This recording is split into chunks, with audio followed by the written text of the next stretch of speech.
You ever wake up one morning and just feel something's off, even before you know what it is? That's how it started for me the day the lake behind my house turned white.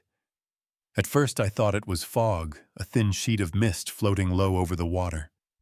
But when the sun rose and that milky film didn't burn off, when fish started floating belly up with their mouths open and gills pale as ash, I knew something was wrong.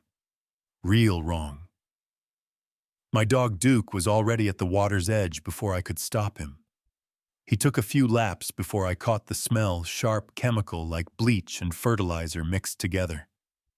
By that evening, Duke was throwing up in the yard, and I was racing down the highway to the emergency vet, praying it wasn't too late. The vet shook her head and said, "Looks like he got into something toxic, maybe antifreeze or pesticide." I told her it came from the lake. The way her face changed, I knew this wasn't just some random contamination. She told me to call the county's environmental services right away. That's when I started putting it together. See, for months I'd been getting emails from the HOA, mainly from one person, Carla Merriman, our brand new HOA president. She'd moved in just a year before a retired banker from Dallas, who thought running a neighborhood of 70 homes was her second coming. Every message she sent had that same tone, sweet on the surface, sharp underneath. Unauthorized use of shared property fines for non-compliance, reminder of community standards. My crime fishing. In the lake behind my own house. Now technically the lake was listed as shared property, but for 10 years no one had said a word about fishing there. Families used to take their kids down with bread and old rods. But once Carla showed up, everything became a rule. She hated that I drove an old pickup, hated that I wore work boots to the mailbox, and she especially hated that I fished on weekends. Maybe she thought it didn't look classy enough for her vision of Clearwater Estates. I tried to keep the peace, paid my dues, smiled when she passed by in her khaki slacks and visor. But she kept pushing fines for a wooden bench I'd built near the dock, a citation for visible equipment. The final straw came when she rewrote the bylaws to include no fishing without HOA approval. I remember asking her one morning, "You rewrote the rules just because of me?" She gave me that smile that never reached her eyes. "No, Mr. Carter. I'm simply maintaining order." Order. That word stuck to me like a splinter. I'm not the kind of guy who goes looking for fights. I work 12-hour shifts at a distribution yard outside of town. When I get home, I just want quiet, my porch, a cold beer, Duke snoring beside me, and the sound of a reel spinning across still water. That was my peace. But peace doesn't sit well with people who crave control. 2 weeks before the lake turned white, my neighbor Lisa, she works for the county's environmental department, warned me Carla was filing something called a lake treatment plan. She said it was unusual because Carla hadn't filed for clearance or listed a licensed contractor. Lisa told me to keep an eye out, said something didn't smell right. Turns out she was more right than either of us knew. The night before the poisoning, I'd installed 2 security cameras on my property, one facing the driveway, the other toward the lake. Carla didn't like that either. She told me visible surveillance required HOA approval. I told her she'd need a warrant to take them down. She didn't like that answer much. The next morning, the footage showed 2 people near the dock hoods, up gloves on dumping something into the water. The barrels glowed under their flashlights. You could make out one word on the label: toxic. When I showed Lisa the clip, her face went pale. "That's industrial-grade copper sulfate blend," she said. "Not legal for residential use." My stomach dropped. I knew then this wasn't an accident, it was a message. By that afternoon, the entire neighborhood smelled like chemicals. The air had that sharp, metallic tang that makes your eyes burn. Kids started getting stomach cramps, dogs refused to drink from their bowls. Still, Carla walked around telling everyone it was routine algae control. When I confronted her at the lake, she stood there in her sun visor and pastel polo clipboard in hand, smiling like a politician. "Carla, what did you put in that lake?" I asked. "Just standard treatment," she said, waving her hand. "Perfectly safe. You'll see the color clear up soon." "Safe, my dog's at the vet because of your treatment." Her smile didn't even twitch. "Maybe you should keep your dog out of restricted areas, Mr. Carter." That was the moment something snapped in me. Within 48 hours, the county issued a boil water advisory. They said contaminants had entered the groundwater, our drinking supply. I stood at my sink holding a glass of water, watching a faint shimmer under the light, and realized I hadn't just lost my peace. We'd all been poisoned.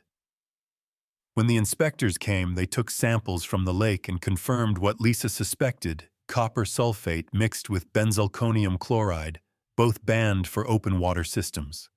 Carla had bought 30 gallons of it under a fake contractor name. Lisa managed to pull the invoices, each one signed by Carla herself. We confronted her during an HOA meeting packed to the walls. I still remember the way her voice cracked when Lisa said, "You forged documentation. You dumped illegal chemicals into our lake."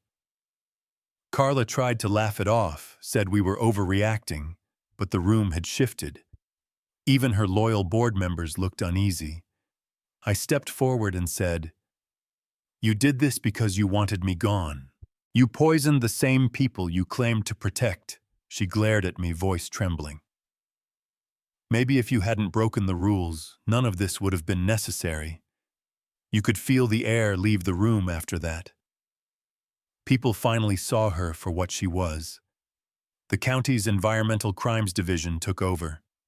An investigator named Agent Harlow came by my house, asked for the footage and the invoices.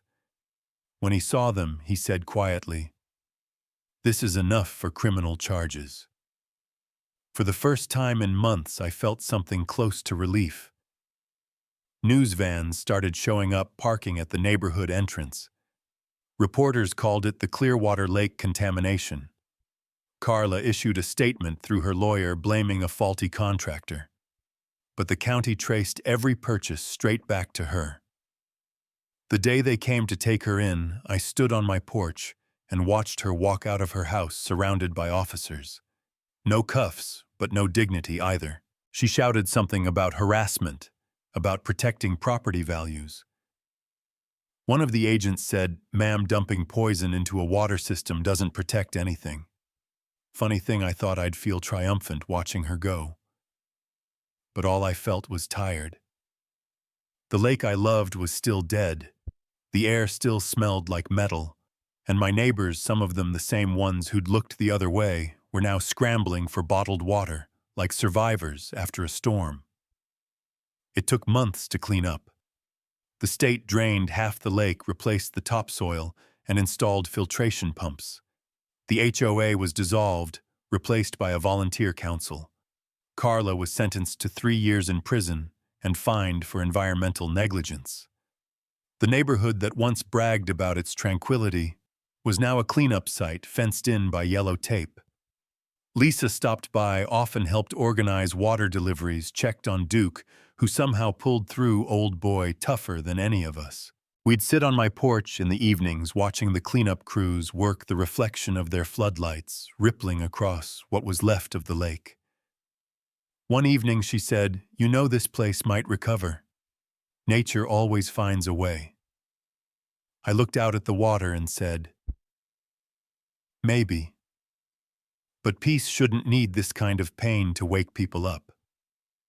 The first time I saw a frog near the shore again, it hit me harder than I expected. Small thing, fragile but alive. Maybe that's how recovery starts, quietly. By the time the county declared the water safe again, most people had moved past the anger. They waved at each other again, shared stories about the chaos, acted like it had all been a bad dream. But I remembered every second. One local reporter came by to interview me for a follow-up piece. She asked, "If you could tell people one thing about what happened here, what would it be?"